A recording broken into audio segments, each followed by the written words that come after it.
Hi everyone, welcome to Difference Frames the World, an independent channel where you can see the world from a different angle.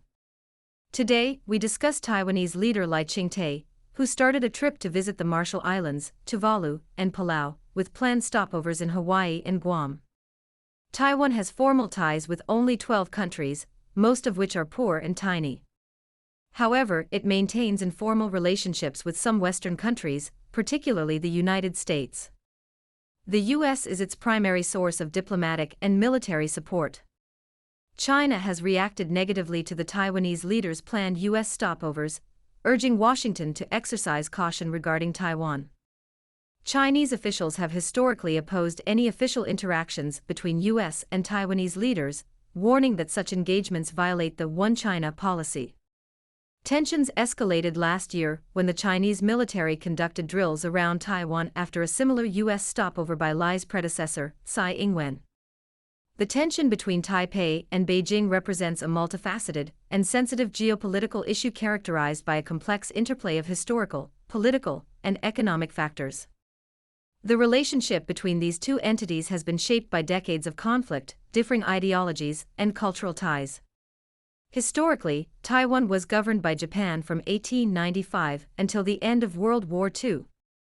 After Japan's defeat, Taiwan was placed under the control of the Republic of China, ROC, which retreated to the island following its defeat by communist forces in the Chinese Civil War in 1949. Taiwan has been trying to develop its distinct identity, viewing itself as a sovereign state, although nearly 95% of countries worldwide, representing over 99% of the world's population, regarded as part of China. Beijing sees Taiwan as an integral part of its territory, an assertion that forms the cornerstone of its national policy. This contradiction has resulted in heightened tensions, as Beijing has not ruled out the use of force to achieve reunification. Meanwhile, Taiwan strives to maintain its autonomy with so-called international support to bolster its position on the global stage. The political landscape surrounding this issue is further complicated by the involvement of other key players, particularly the United States, which has strategic interests in the region and maintains unofficial relations with the island. Since Biden became the U.S. president in January 2021, Washington has played the Taiwan card more frequently than ever to provoke China. The implications of this tension are far-reaching, impacting regional stability, trade relationships, and political interactions not only between Taipei and Beijing but also involving other nations. The economic consequences, particularly regarding trade, are significant, as both sides are major players in global supply chains, especially in technology sectors. Disruptions in their relationship could lead to economic ramifications that affect global markets. Given the potential for escalation, it is crucial for all parties involved to approach the situation with caution. Open lines of communication are vital to prevent misunderstandings and to promote peaceful dispute resolution. Beijing insists the Taiwan issue is its internal affair and opposes foreign interference, but Western nations led by the U.S. want to escalate it into an international conflict. Let us look at the three nations the Taiwan leader is visiting.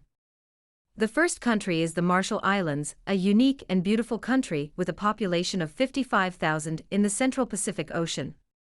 It gained independence in 1986 and has since been a sovereign nation with a government and constitution. To get its recognition of Taiwan as a country independent of China, Taiwan's DPP government has assisted the Marshall Islands in various forms, including infrastructure projects, healthcare initiatives, and capacity-building programs. Money is the key to the so-called diplomatic tie between them. The second country is Tuvalu, another small island nation in the Pacific Ocean, with a population of around 11,000.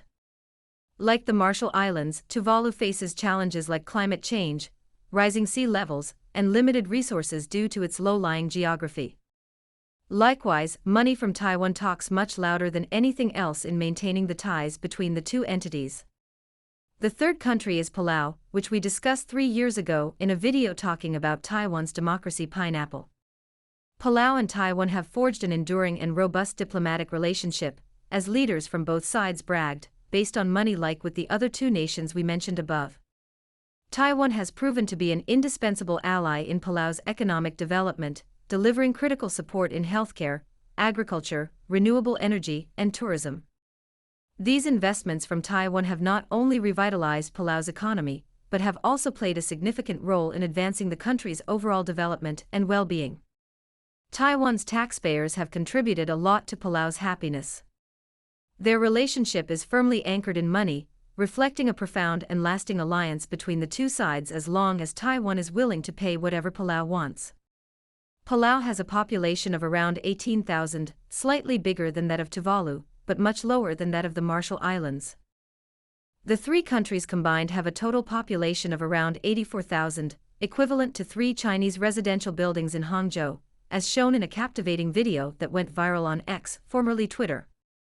The residential building can house up to 30,000 individuals, enough for Tuvalu and Palau to move all their citizens in if the rising sea level causes them to vanish in the Pacific Ocean. Although those three countries are tiny and poor, they are vital to Taiwan's DPP authorities. Without them, the Taiwanese leader, William Lai, could not find an excuse to stop over in the United States' flying lands. As usual, CNN acclaimed the Taiwan leader's arrival in Hawaii, saying it is a stopover that speaks volumes. Its report on December 1, 2024, commented that his brief stop in Hawaii may have appeared understated, no formal U.S. reception, no grand speeches, but its implications extend far beyond floral wreaths and banquets. Hawaii Governor Josh Green, accompanied by the mayor of Honolulu and the chief of police, welcomed William Lai upon his arrival at Honolulu Airport.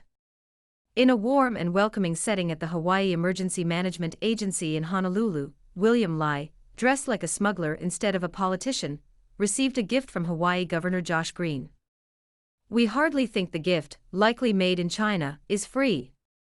Everything the Taiwanese leader gets should have a price tag. Lai Ching-teh's visit, although labeled as an unofficial transit, drew substantial scrutiny, especially from Beijing, which condemned it and might conduct military drills near the island.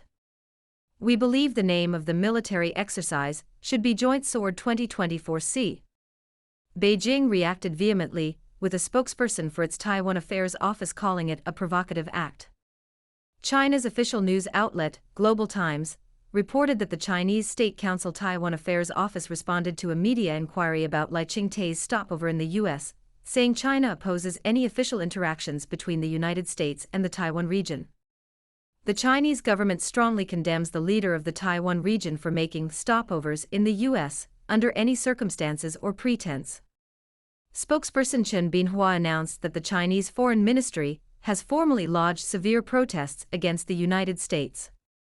Since taking office, Lai Ching-teh's administration has adhered to a rigidly separatist position advocating for Taiwan independence. It persistently pursues independence and engages in provocative actions, resulting in heightened tensions across the Taiwan Straits. According to the spokesman, such actions pose a considerable threat to peace and stability in the region, thereby jeopardizing the safety and well-being of the people in Taiwan. Chen Binhua asserted that regardless of the methods employed by the DPP authorities in its pursuit of Taiwan independence, these efforts will not alter the fundamental consensus within the international community concerning the One China principle. Furthermore, he commented that these actions cannot impede the historical trajectory toward the eventual reunification of China. He urged the United States to uphold the One China principle and the 3 joint communiques, calling for a comprehensive recognition of the separatist tendencies and adverse effects of William Lai and the DPP administration. He demanded the U.S. handle the Taiwan question with prudence. William Lai will stay in the U.S. flying lands for 3 days, 2 in Hawaii and 1 in Guam. His stop in Guam will be more symbolic. A U.S. territory located in the western Pacific Ocean, Guam plays a significant role in the United States military strategy in the Asia-Pacific region. It is home to several key U.S. military installations, including Andersen Air Force Base and Naval Base Guam. These military facilities serve as strategic hubs for U.S. operations, supporting various missions, exercises, and deployments in the region. Andersen Air Force Base is a vital U.S. Air Force installation on Guam, hosting bomber aircraft, fighter jets, and other assets.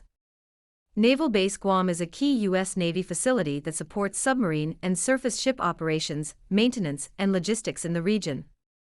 The base is a strategic hub for U.S. naval forces, providing a forward presence and rapid response capabilities to address maritime challenges and ensure the so-called freedom of navigation in the Asia-Pacific area. Guam's strategic location and military infrastructure are crucial in advancing U.S. interests, especially against China. Beijing will be more furious with Ching-teh's stay in Guam than in Hawaii, as it bears more military implications. Joe Biden's days in the White House are numbered. Still, he is now more desperately leading his country in a dangerous direction, even though he did not allow the Taiwan leader to step on the soil of the U.S. homeland as the previous Taiwan leader, Tsai Ing-wen, did. Joe Biden is now creating more headaches for Donald Trump than expected in Ukraine and Taiwan, challenging Russia and China at the same time. If you have other comments regarding the Taiwan leader's trip to the Pacific nations and his stopover in the U.S., please put them below so other viewers can share your insights. Thanks for watching our videos, and please subscribe to our channel if you have not done that so you will not miss our uploads every day. Like, forward and share our videos with your friends, helping DFTW become a club with 1 million, not 100,000 subscribers shortly.